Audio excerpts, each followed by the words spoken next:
Everything we do online builds up a picture of our personalities. Everything we like, share or comment on plus everyone we're friends with. A lot of people are fine with the information being shared, as it could help them to personalise content. However, some may feel it intrudes their privacy.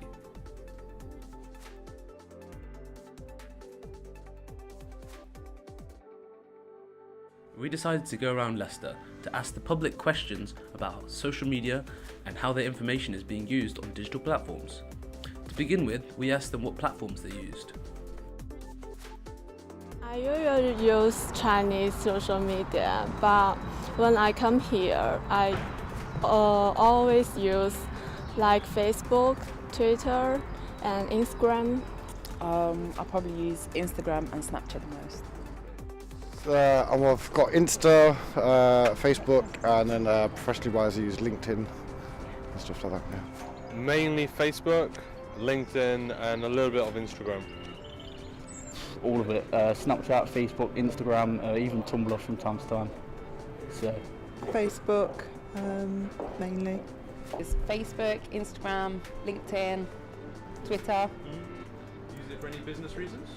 I do. I am the CEO of Mums in Business Association, which is an organisation that was set up on Facebook and has grown to 35,000 social media followers in 18 months. So predominantly we use Facebook for our business, but we also are very visible on Instagram as well.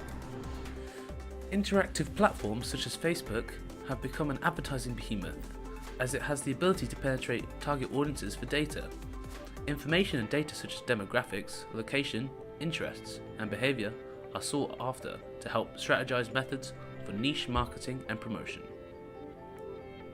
Nowadays, every site you're on uses cookies to attain personal data in an attempt to personalize future content. It's a way for these sites to give permission before continuing on websites.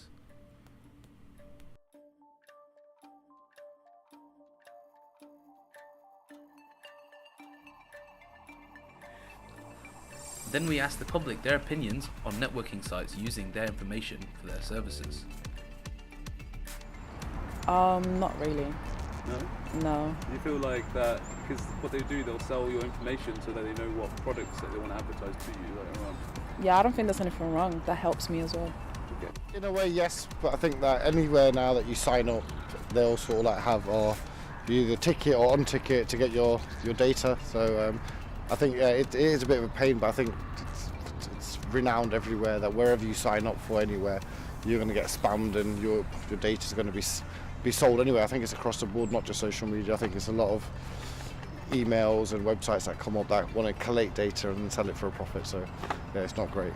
No, not at all. I think they're doing a great job. I've been able to connect with a lot of my old friends, people that I know, and they don't charge me anything for it. So, you know, there's going to be a little bit of give or take. So I think it's fair play. Yes, it does. Yeah. Have you had any examples of like selling it back to you, like any products on the side of Facebook? No. Any No, I haven't, but it does annoy me if they sell it on, yeah.